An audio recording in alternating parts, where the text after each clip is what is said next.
We've all seen it. Ichigo Kurosaki, glowing with the black flames of the final Getsuga Tensho, swinging his blade to end the threat of Sosuke Aizen once and for all. In the original story, this was the end. The Hogyoku rejected Aizen, and the seal took hold. But what if the Hogyoku didn't see a defeated man? What if, in that moment of absolute destruction, the Hogyoku recognized Aizen's will as the only force capable of surviving the coming Quincy invasion? In this timeline, the Mugetsu hits, the dust clears, and Aizen stands there, smiling. The seal of Kisuke Urahara triggers, but Aizen simply tears it out of his chest like a common weed.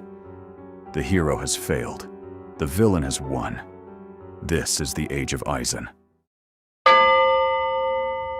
The first thing Aizen does isn't heading to the royal palace.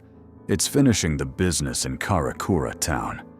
Kisuke Urahara is the only man Aizen ever considered an intellectual equal. And in this world, Aizen cannot leave that variable on the board. Imagine the dialogue. Aizen doesn't kill Urahara immediately. He forces him to watch as the Uken is created. He explains that Urahara's stagnation is the true crime. With Urahara executed and the visor neutralized, Aizen turns to the remaining captains. He doesn't need to kill Kyoraku or Byakuya. He uses Kyoka Suigetsu to place the entire Seirei under a permanent dream state. They become the protectors of a world they don't even realize has changed. Aizen isn't just a king. He is now the architect of their reality. Now, we get to the part the anime hasn't fully explored, the Battle of the Gods. Aizen ascends to the Soul King Palace. Here, he meets Squad Zero. This isn't a 5-on-1 fight, it's a clash of concepts. The most intense matchup is Aizen versus Ichibe. Ichibe's power is the name. He can strip Aizen of his identity. But remember, Aizen has evolved beyond the boundaries of Shinigami and Hollow. He is a transcendent being. Every time Ichibe splashes his ink, the Hogyoku simply rewrites Aizen's existence to be immune to the concept of names. Aizen eventually uses the Soul King's own power against the Royal Guard. He doesn't just defeat them, he deprioritizes them. He reaches the crystal. He sees the thing that the noble families call a god, and he ends its misery.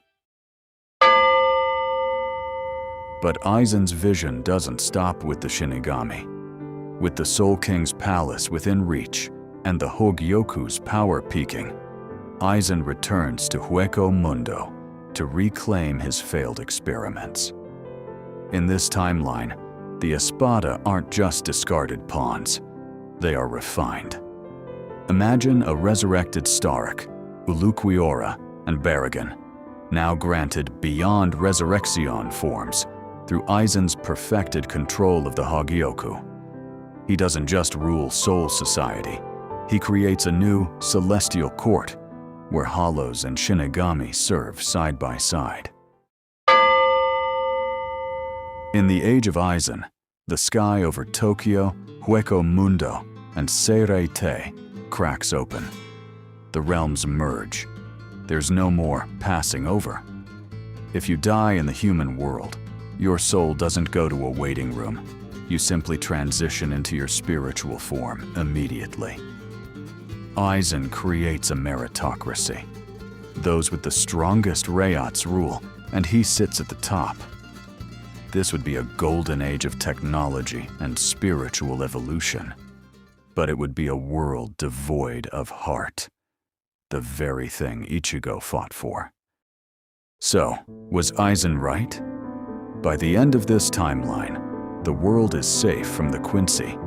The Soul King is no longer a mutilated prisoner, and humanity has evolved. But the cost was the freedom of every soul in existence.